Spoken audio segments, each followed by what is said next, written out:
Sushant Thakur, module 5 में आपका स्वागत है। यहाँ पर हम जानेंगे कि कैसे प्रॉपर्टी का एक्विजिशन करें, कैसे खरीदें, क्या क्या सावधानी बरतें, है ना, ब्रोकर से लें या डायरेक्ट करें, तो ये सारी बातें यहाँ पे बताऊंगा। चलिए शुरू करते हैं। प्रॉपर्टी एक्विजिशन स्ट्रेटजी क्या है, सही प्रॉपर्टी कैसे ढूंढें और खरीदें स्मार्ट इन्वेस्टर की तरह। तो पहले इसमें बताएंगे बिल्डिंग योर इन्वेस्टमेंट क्राइटेरिया। सबसे पहले आपको क्लियर होना चाहिए कि आप किस टाइप की प्रॉपर्टी ढूंढ रहे हो, ये आपके इन्वेस्टमेंट क्राइटेरिया डिसाइड करेगा। क्वेश्चन क्या क्या अपने आप से आपको पूछने, ये सबसे इंपॉर्टेंट पार्ट है। कहीं भी कुछ भी ले लेंगे तब सही नहीं है, आपको पता होना चाहिए। इससे पहले वाले लेसन में जो सीखा था, रेजिडेंशियल लेंगे या कमर्शियल लेंगे या प्लॉट लेंगे, रेजिडेंशियल लेंगे तो कहाँ पे लेंगे, क्या आपका इंटेंशन है, ज़्यादा रेंट कमाना, ज़्यादा अप्रिशिएट करना या शॉर्ट टर्म रेंटल, जो भी है वो सब आपने दिमाग में बिठा लिया। अब यहाँ पर आ गए हम लोग, मतलब, और उसको लिखो, उसी फिर स्टिक योर प्लान, है ना, जो भी आपने प्लान किया है उसी के हिसाब से चलो। क्या आपको रेंटल इनकम चाहिए या एप्रिशिएशन, पैसे इनकम में आप क्या देख रहे हो, है ना। अगर आप देख रहे हो कि नहीं रेंटल आया, हम जल्दी बेचेंगे नहीं, पड़ी रहेगी, बस अपना खर्चा निकालना, नहीं दोनों भी देख रहा हूँ, नहीं एप्रिशिएशन ज़्यादा देख रहा हूँ, अभी मेरे को रेंटल का उतना नहीं है, तो वो क्लैरिटी आपके अंदर होना चाहिए। बजट कितना है, विद और विदाउट लोन, सबसे इम्पोर्टेंट तो पैसा है, तो मेरा कितना बजट है, डाउन पेमेंट पे मैं लेने वाला हूँ या मुझे लोन भी लेना पड़ेगा।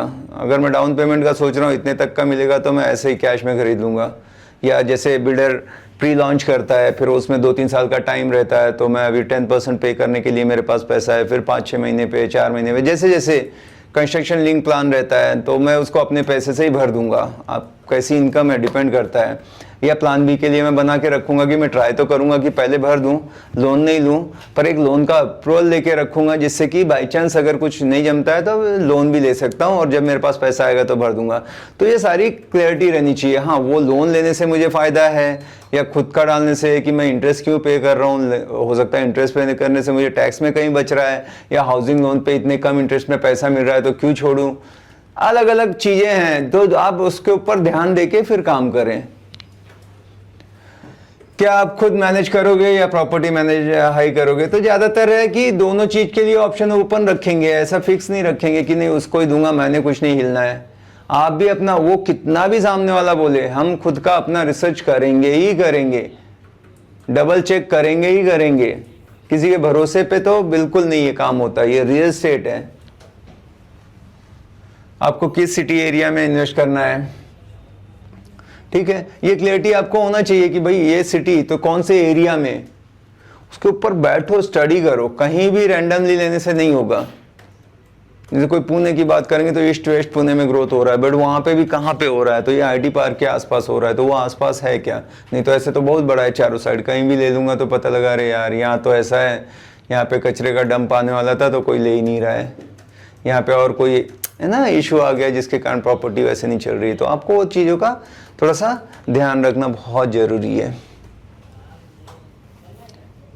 एग्जाम्पल कि इन्वेस्टमेंट क्राइटेरिया के लिए तो 2 BHK flat in Pune suburb, मतलब क्लियर है, बजट है मेरा इतने से इतने का, रेंटल यील्ड मेरे को मिनिमम 3% एक्सपेक्टेड है, नियर मेट्रो और IT, तो ये क्लियर ऐसा कर लो। हो सकता है 10 चीजें मैं देखूं, लेकिन 3-4 चीजें तो एकदम है कि इसमें मैं कॉम्प्रोमाइज नहीं करने वाला हूँ। 1 यहाँ पे होना चाहिए, 2, 3, 4, तब फिर आप क्या है कि उन्हीं चीजों को देखोगे, नहीं तो बहुत प्रॉपर्टी है और कंफ्यूज हो जाओगे आप 1-2 महीने घूमोगे ना, तो फिर समझ में नहीं आएगा कि मैं क्या करूं, ये सही है वो सही है, ये भी देखा वो भी देखा, पर आपके पास पॉइंट है कि ये 4 में कौन ज्यादा सेट बैठ रहा है, तो आप उसी को लोगे, ठीक है। जब क्लियर क्राइटेरिया होता है तो क्या है, आप फोकस और फास्ट डिसीजन ले सकते हो, कंफ्यूजन से नहीं काम होता है।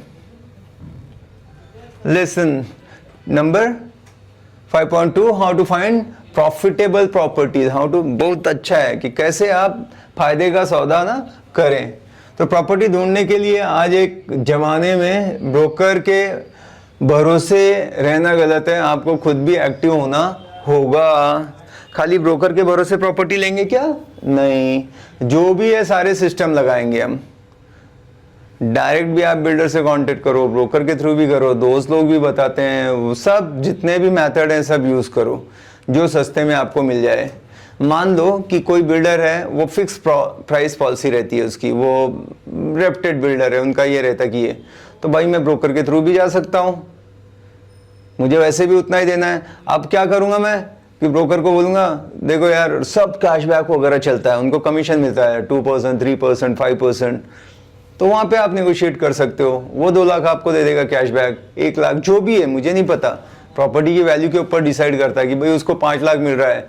मैंने तो सब रिसर्च कर दिया, मुझे खाली बुकिंग करनी है, मैं आपके थ्रू जाऊँगा तो मेरा क्या फ़ायदा, क्योंकि रेट फिक्स है वहाँ पर। तो इसने आपको बोला कि सर हम आपके लिए इतना कर सकते हैं, सब तैयार हो जाते हैं। अब मेरे पास कोई आएगा तो मुझे क्या ही दिक्कत है, मुझे तो बैठे बैठे पैसा मिल रहा है ना, ऑलरेडी उसने सब किया है, मैंने कोई एफर्ट नहीं डाला कि लीड जनरेशन के लिए पैसे खर्च किए, वो तो खुद सब डिसाइड कर चुका है ना। तो ये तरीके से आप कहाँ 2 पैसा बचे ऐसे कर सकते हो। या कभी कभी ये एक तरीका कर सकते हो कि 2-4 दोस्त लोग हैं, वो मिलके प्रॉपर्टी लेते हो तो आपको बहुत बड़ा डिस्काउंट मिल जाता है। कोई अपफ्रंट में पूरा पेमेंट कर रहा है 80%, है ना, तो builder cut to cut price दे देता है।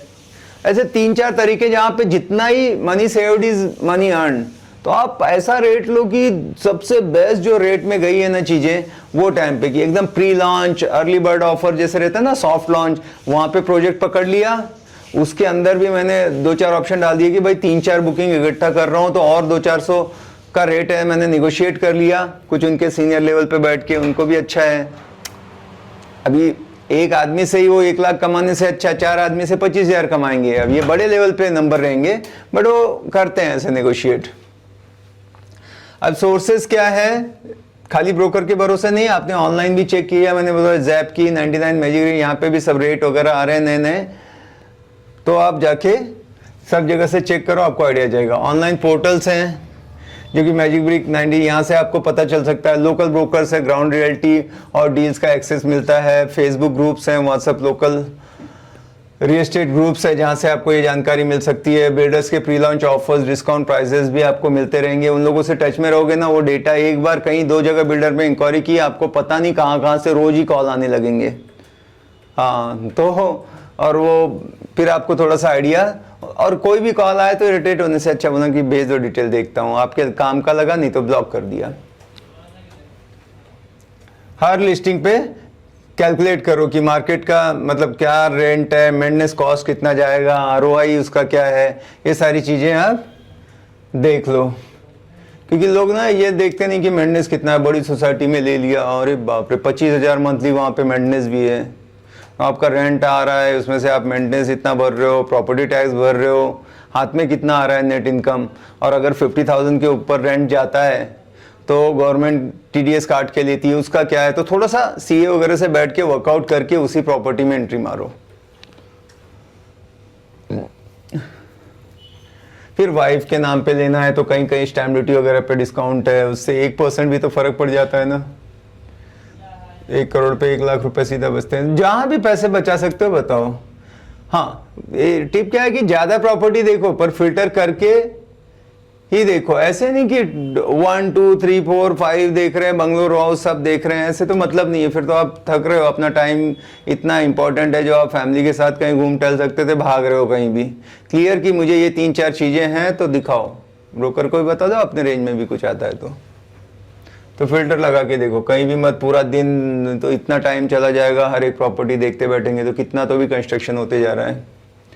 Working with brokers and agent, उनके साथ काम करना है तो क्या करें। ब्रोकर या एजेंट आपका एनिमी नहीं होता, अगर आप स्मार्ट हो तो वो आपका बेस्ट पार्टनर बन सकता है। Tips to work with broker, देखो कोई ये लोग हैं, अगर जहां आपका पैसा, अगर आपको 1 लाख देके ये आपके 10 लाख 5 लाख बचा रहे तो समझदारी है ना, गए नहीं उल्टा 4 लाख आए वो समझने का। इंडिया में मेंटालिटी क्या है कि नहीं किसी को कुछ देना ही नहीं है, वो गलती कर लेते हैं क्योंकि आपने इतनी प्रॉपर्टी ली नहीं है, आप बिल्डर के पास उतना नेगोशिएट नहीं कर पाओगे। ये बंदा अगर एक्सपर्ट है, आपको लगता है कि ये अच्छे से रिप्रेजेंट करेगा, नेगोशिएट कर रहा है आपके लिए, सारी इनसाइड इन्फॉर्मेशन दे रहा है, तो उनके साथ भी जाने में कोई दिक्कत नहीं है। तो मैंने क्या किया, चला कि मैं गया पहले वाइफ के नाम पे रजिस्टर्ड करके, टैगिंग बोलते हैं, बिल्डर से सब प्राइस अपना बेस्ट निकाल दिया, बुकिंग के पैसे नहीं देने का। अब आप दूसरे नंबर से वहाँ पे वापस से ब्रोकर के थ्रू जाके ब्रोकर को बोलो कि मुझे तो ये रेट मिल रहा है, आप क्या कर सकते हो। अगर वो है तो कुछ ना कुछ उसके हाथ में रहता ही है। उनको क्या बुकिंग के हिसाब से स्लैब वाइज बहुत मतलब 2 बुकिंग पे 2%, 5 बुकिंग पे ये परसेंट ऐसे रहता है। तो अगर बोलेगा कि अरे मुझे तो इतना मिल ही रहा है, ठीक है मैं आपको इससे कम रेट करा सकता हूँ, तो कुछ कैशबैक ऑफर वगैरह उससे भी ले सकते हो आप, समझ गए। तो ये ट्रिक से भी आपका काम चल सकता है कि जहाँ मेरे को जो सस्ते में मिलेगा मैं उसके थ्रू जाऊँगा। तो उनको क्लियर बताओ आपका बजट और पर्पस, रेंटल या रिसेल। मतलब उनको कई बार हम छुपाते हैं कि रियल में बजट जितना रहेगा उससे कम बताओ, उससे कोई फर्क नहीं पड़ता। फाइनल तो लेना आपको है ना, उसके बोलने से थोड़ी ना मैं घर ले लूँगा इतना 1-2 करोड़ का। तो बता दो देखो मेरा इतना है, पर कोई एकदम ही बहुत पसंद आ गया तो 10-20 लाख बढ़ सकते हैं, कम ज़्यादा कर सकते हैं। हाँ मेरा इंटेंशन है कि मेरे को रेंटल आए, तो प्रूव करेगा देखो सर यहाँ पे लिया था आराम से अभी इतना रेंटल आ रहा है, मैं आपको एग्रीमेंट दिखा सकता हूँ, आप चेक करा सकता हूँ, तो आपको कॉन्फिडेंस आएगा, मतलब समझ में आ जाएगा क्या है। 2-3 रिलायबल ब्रोकर के साथ काम करो, एक का ही नहीं। लोग क्या करते हैं, एक को दे दिया रेंट पे देने के लिए, अब वो 6 महीने हो गए रेंट आउट नहीं कर पा रहा है और वो बैठे हुए हैं, क्यों? क्योंकि वो उनका कजिन लगता है, भाई लगता है। ये मैं बिजनेस कर रहा हूँ, मेरे को आगे बढ़ना है, मेरे पेट में दर्द है तो मैं अपने थोड़ी ना रिश्तेदार के पास जाऊँगा, जो डॉक्टर एक्सपर्ट है उसका, जो पेट में क्या है तो उसके पास जाऊँगा ना। तो मुझे प्रॉपर्टी जो मेरा जल्दी काम करा सके, ज़्यादा रेंट दे, स्मूथली पेपर वर्क करे, काम से हो जाए, तो मैं उसके पास जाऊंगा। तो अपने वाले को भी बताऊंगा, पर 3 और से बताऊंगा, और उसको भी ऑब्जेक्शन नहीं हो, भाई तू करता है तू कर ले, पहला तुझे दिया चांस, पर बैठा नहीं रहूंगा, लॉस मेरा हो रहा है, क्योंकि ये समझना है। कमीशन स्ट्रक्चर पे क्लैरिटी हो, अभी उनके ब्रोकरेज वगैरह कितने रहते हैं। अगर आप प्राइमरी मतलब फर्स्ट टाइम बिल्डर से खरीद रहे हो तो कोई ब्रोकरेज नहीं लेता है आपसे, पर अगर आप रिसेल का कर रहे हो तो 1% रहता है। कई लोग 2% वगैरह बोलते हैं, बट नॉर्मली 1% में सेटल हो जाते हैं। तो ये क्लियर आप करके चलोगे तो ऐसा बाद में सरप्राइज नहीं होनी चाहिए, जो है पहले ही क्लियर रहे। ठीक है जी। पेपर वर्क और ड्यू डिलिजेंस में उनसे हेल्प लो, लेकिन खुद भी चेक करो। तो सारी जो हेल्प लेना है उनसे लो, पर एकदम उनके भरोसे ही आंख मूंद के मत करते जाओ। उनका तो काम है कि जल्दी जल्दी फिनिश हो, अपना कमीशन मिले, फटाफट कैसे भी नहीं। अरे सब ठीक है सर, मैं हूँ बिल्कुल बिंदास, तो वो बिल्कुल बिंदास में गड़बड़ हो जाएगा।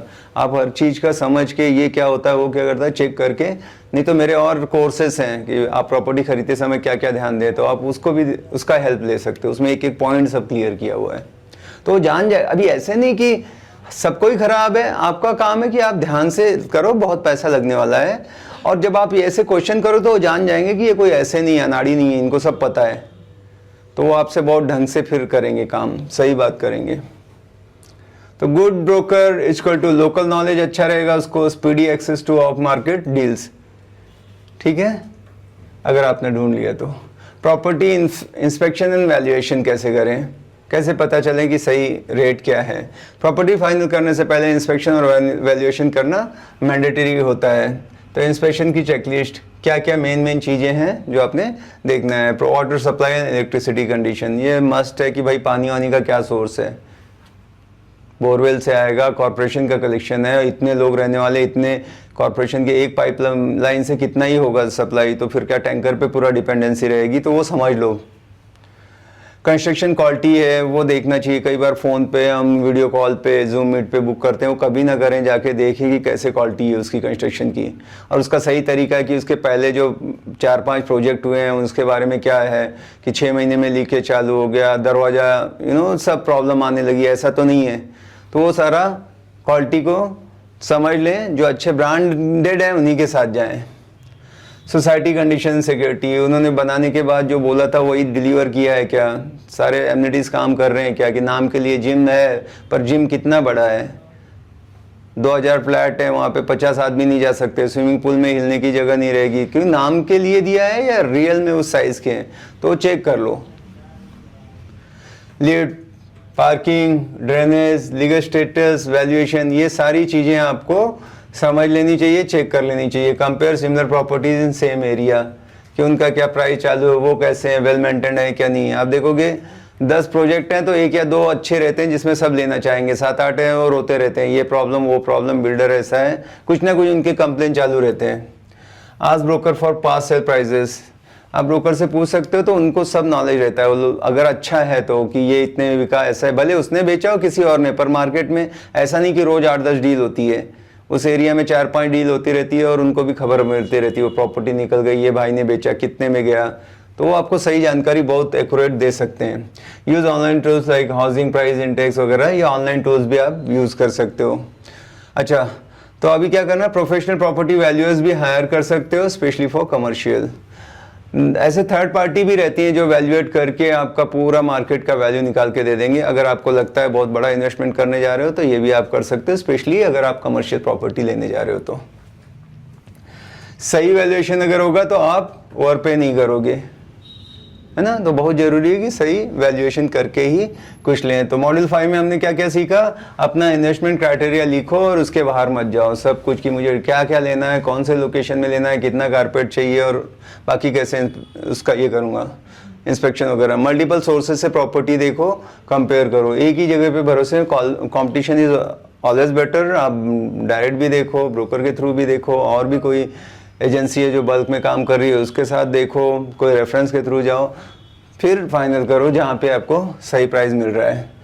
ब्रोकर को वाइजली चूज़ करो, उसके नेटवर्क का फ़ायदा उठाओ।